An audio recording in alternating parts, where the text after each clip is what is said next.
Hey, what's up everyone? This is Anthony from Anthony's Customs, and for this video we are looking at the Play Arts Kai DC variant Cyborg. Not one of my favorite characters again, just like Aquaman. I don't have any particular fondness for this guy, but this figure is a whole different story. It's a very nice figure, and so I think we should take a look at it. So let's do that. He stands, let's use the inches because that's what I want to use. 10.5, just about. A little shy, I guess. Looks like a little bit shy of 10.5, but very close. So they're all about 10.5, at least if memory serves. And he's got some definite bulk to him. So there's a little bit more to this guy than your average Play Arts Kai DC variant figure. He might be the bulkiest of them all so far, which would make sense. So that's good. I think probably the only bulky one that's going to have more to it is maybe Hawkman, maybe Darkseid. We'll see, hopefully soon, but I don't think that's going to happen all that soon. But this guy looks pretty good. He's got a lot of this silver going on, but he also has a lot of this kind of pearly white, which looks really good, and they did some panel lining. If you're a Gunpla person, you know that panel lining is pretty important. Or at least you might. I don't particularly think it's necessary, but it can look really good, and they did a good job with this guy. All of the black detail work in there really makes him stand out. So that's pretty good. The paintwork overall is pretty good. The reds, I think, could probably use another coat. It looks like either they're trying to make them look like they're lit up, so they're kind of not solid red, but it really just, to me, looks more like it needs more paint. It looks good in most cases, but you can kind of see back here how it's a little pinkish in the middle. I think that's just the lack of a full coat. But it could just be me. And either way, it's not that big of a deal. It looks pretty good either way, so I'm alright with it. And then he's got purple shading throughout, which looks kind of good and kind of weird at times. It's a little heavy over here, so it looks a little odd, but mostly it looks pretty good. It gives it a very cool metallic look, almost like chrome. Even though it's not purely reflective like chrome, it has that bluish, purplish hue to it, so that's pretty cool looking. The face paint is done really well in most regards. The eye looks really cool the way it's red. I don't really like the way they put that dark brown shading all the way around his face. It looks like it would be there if the metal part stuck out really far and created a shadow, but it doesn't. So that looks a little bit odd. It's not horrible though, and it's definitely something I can live with. And they did the same thing on the alternate head, which is just him having his teeth gritted, which is a little strange to me because he didn't open his mouth. He's just showing his teeth. His teeth are still together, but they still extended the jaw. So it looks a little bit weird, and also they resculpted the chin armor a little bit, and they resculpted the head. I'm not sure what's up with that. It's kind of cool the way they have the metal part come up higher on the back, but it's interesting that it's different. So I don't know why that's the case, but I don't mind. They both look good in their own right, so that's okay by me. Let's go ahead and look at the accessories before we go into anything else. So you already saw the alternate head. You see the two fist hands on him right now, so those are good. He only has two other hands, which are open hands, because he doesn't have to hold any accessories. So that's okay, though. Looks good to me. But then we also get his big gun arm thing, which swaps out for his arm. It's a little strange and a little irritating for me the way this gun works. But it's still, depending on how you pose it, it's still okay. So this part, it's his forearm basically, so you're going to undo the other forearm and put this on. I'll show you how it is in a minute once we're done looking at this. But there's more to this. These pieces can come off, and they just peg into these holes right here. Problem is, this one's really loose. Like, it doesn't even stay in. If you bump it at all, it'll fall out if it doesn't fall out on its own. So not the best design there. That's a little irritating, but they come off, and you can also push them forward to make the gun extended, which looks really cool. It does get really big too. We have it at, right now, that's one of the issues, by the way it connects, and it's supposed to come apart, but it comes apart too easily. So this gun right now is at a little over 7 inches, so pretty good size. So we've got the extended version there, or you can leave these off if you want to. Really, you can do whatever you want. But what they suggest is to have it the way I just showed you, or to put this piece on, which is like a machine gun piece. And that one stays in place a little bit better. It's a little bit of a tighter fit.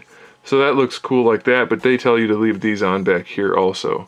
But of course you can do whatever you want, that's up to you. So there's some interchangeability here. some different options for you to do it however you want to.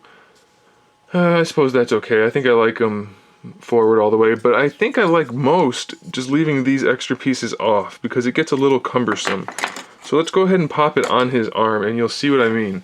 Posing it is really awkward because of the way it goes in the arm, so you just want to pop the arm off like that, the forearm, and then this goes on in its place.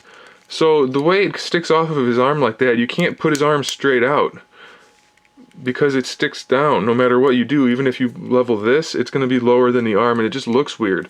So it becomes very difficult to pose him with it without looking strange. It's always going to be at kind of an angle.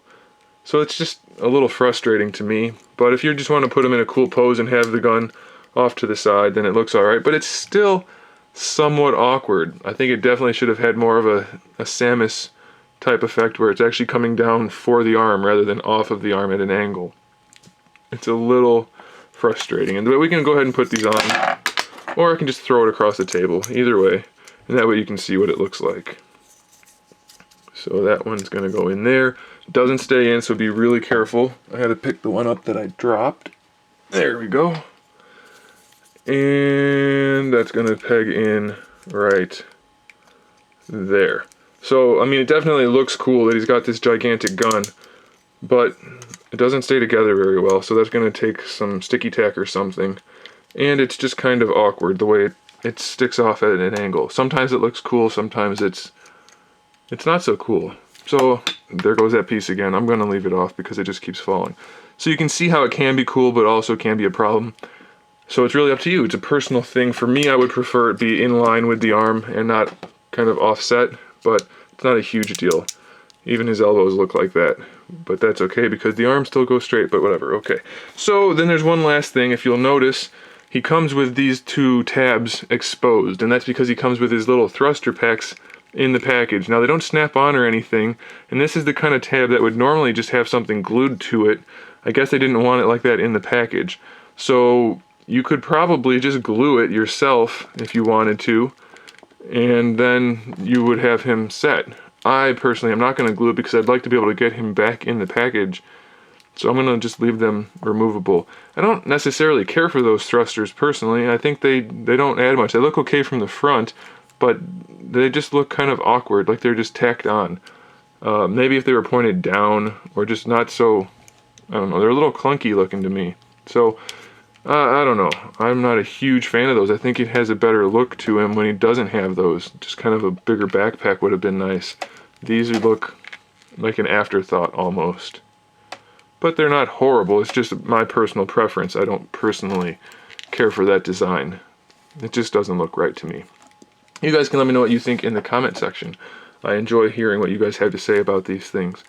Okay, we're going to take those off just so I don't have to worry about knocking them off. Let's look at the articulation. So first of all, we have our standard head, which is a double ball peg connected to the neck, and then the neck double ball peg connected to the body. So you can pretty much move the head around however you want to. You shouldn't have any trouble there. And it's a nice head sculpt, like I said before, so you're going to get him in some pretty cool poses. My favorite thing about this figure may be that the shoulder pads are actually articulated. We have little tiny ball hinges. They swivel in the torso, and then of course where they connect they swivel, and they're ratcheted.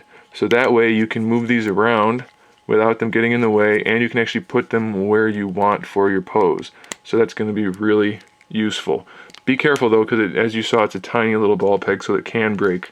But I'm glad that they gave us the option to move those around so that we don't break them, or so that they don't have to look weird. They're going to look good pretty much however you want to pose him, unless you're going to put the arm straight up, in which case these are going to completely get in the way and you're not going to be able to do it. So I guess that could be a problem instead of having them connected to the shoulder. Well, you know what, actually, now that I think about it, it might have been better to have them hinged at the shoulder than at the torso. That way you can still move the arm straight up without them being a problem. But we'll get them out of the way for the rest of the review. So he's got a standard ball hinge for the shoulder. He's got the classic butterfly joint, which I personally prefer. It gives you much better range of motion for bringing the arm across the chest. It does look uglier, but it actually works, so I prefer it. Ball hinge for the actual shoulder, bicep swivel underneath that, We can put that down now. Standard ratcheted hinge, ball hinge for the elbow, swivels at the bicep and at the forearm. Pretty good range of motion.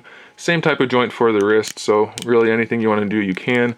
Upper torso joint, double ball peg from the abdomen up to the chest. Doesn't have the greatest forward crunch, leans back pretty far, leans side to side a little bit, rotates a little bit. Definitely not the best range of motion we've seen. His torso articulation, not the best we've seen, but it works pretty well. That ball peg in there, so going straight up into the abdomen. Waist twist is fairly limited because it bounces off the hips. So we've definitely seen better, but it's not bad, and he's not going to be in the most acrobatic of poses anyway, so I think it's going to be okay. Floating crotch piece does a good job of hiding that joint, and it doesn't get in the way of the legs too much. The legs, pretty good range of motion. I could probably go even a little bit higher if I readjusted the torso, because right now the leg's bouncing against that inside. You can kind of see what I'm talking about. Maybe, yeah, probably not. But this part hits the torso, and that's why that is limited. But we still get a pretty good range of motion. If we lean this back a little bit, we can probably get a little bit more. It's not bad at all. So I think he'll be having no problem posing. We have a thigh swivel built into that. Double jointed knees, pretty good knee articulation. The armor is split here, so this does look a little awkward, but what are you going to do? I mean, that's just the way it is. Can't really fault anyone for that. They did a good job with the rest of the knee joint, and we get a good range of motion there, so I'm pretty happy with that. The knee looks good. Now the feet, let's talk about the feet. The ankle articulation is standard ball hinge. You can kind of see that in there, so forward and back, and then if you rotate it, you'll get an ankle rocker out of it. That's going to be a little tricky because this is a really stiff sculpt, so you're not going to get too much of an ankle rocker out of it, but you can technically do it. As it is, we get pretty good forward and back though. No ankle rocker built in, so you will have to rotate that ankle hinge. But here's the part I really like. He's got the best toe hinge on maybe any action figure I've ever seen. It works really well. It's a little bit ugly from the bottom, but it gives him a really nice surface, and the way this tucks in over top, you can't even tell there's a joint there from the top. The only way you can see it is from the bottom. This part's not ideal, but it's not really going to be a problem.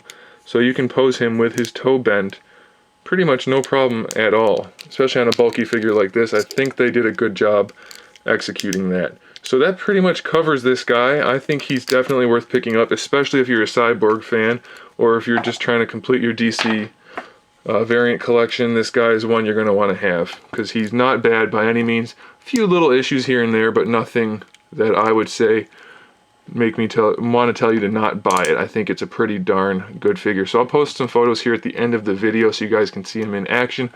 Make sure you like the video if you did. That helps me a lot. And make sure you subscribe to the channel so you can see my upcoming figure reviews, custom figures, and other good stuff. And in the meantime, keep collecting.